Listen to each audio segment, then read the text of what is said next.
Here. We're going to be doing another fitness myth video for you today, and today's topic will be no pain, no gain. It's a very common phrase, everyone's probably heard of it at this point, and it's the idea that no matter what discomfort you're experiencing at the moment, no matter what you're feeling, you can push through it and you'll be better for it in the long run. Now, as an overarching idea for life or philosophy or whatever, I think it sounds good. But in terms of exercise specifically, kind of where it stems from, there are some major flaws with that type of thinking that can definitely lead to injury, which is obviously something we want to avoid. Now, on a very base level, pain is telling you that there's something wrong with the body. There's something going on that you might not be aware of, so your body needs to tell you immediately. And when people train with that mentality of no pain, no gain, they will knowingly push through that pain despite whatever they may be feeling, despite the body telling them there's something wrong, you should probably stop. Now, there's two ways to take this. You can think of no pain, no gain during your workout, or you can think of it after your workout. So when people do it during their workout, they might be thinking, oh, well, my shoulder's bothering me a little bit today, but, I'm going to keep pushing through it.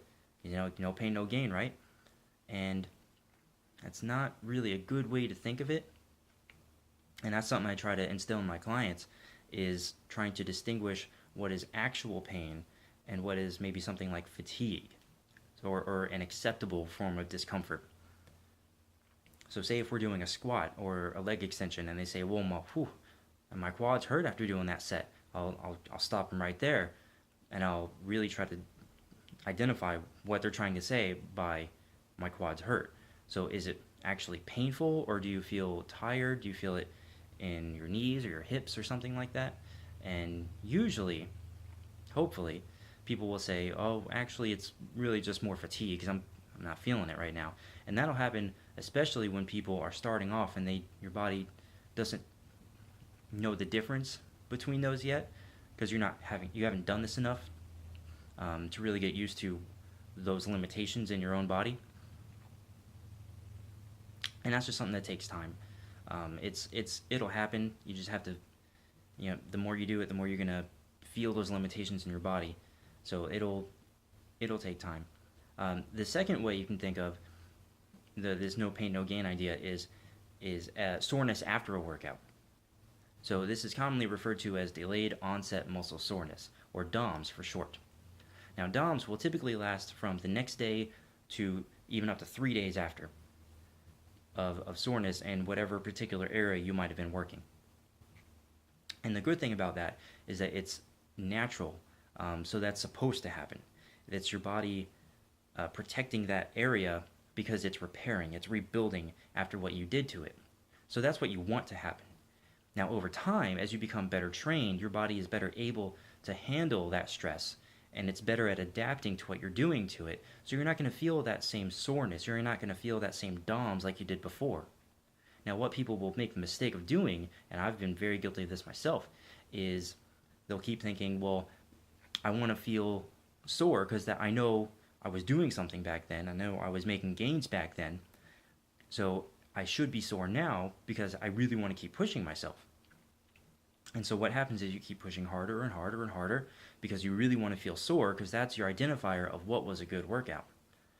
And I can tell you from experience, that'll just lead to injury. You're just going to hurt yourself doing that. You're just going to eventually wear out and something's going to give. And then you'll have to take your rest one way or another.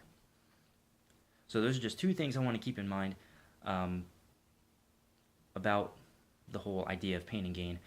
And also keep in mind that your efforts to make gains should be tiring. You should be exhausted after a workout, but within those limits of what is fatigue and what is pain, and not worrying so much about, oh, I need to feel sore, I have to feel sore. It wasn't a good workout unless I felt sore.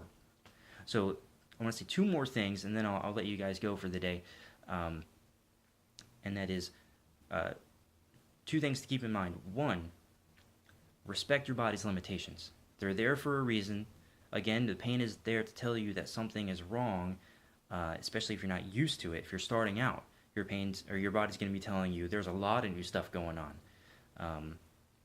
So just respect those limitations and listen to your body for when you're hitting those limitations. So those are two key elements that go hand in hand that I try to instill in people that I work with, and hopefully that'll work for you guys as well. So that's it for today's myth. Hope that was beneficial. I hope you guys enjoyed that. If you did, please subscribe. If you're already subscribed, please tell a friend. Hopefully they'll find some use in that too. If there's something that maybe you're still confused about, or maybe that I didn't go over in enough detail, or maybe you're just curious, feel free to comment and let me know. I'd be happy to answer any questions I can. And hopefully we'll be able to do another one of these fitness myth videos pretty soon. Alright, so thanks for watching. Bye-bye.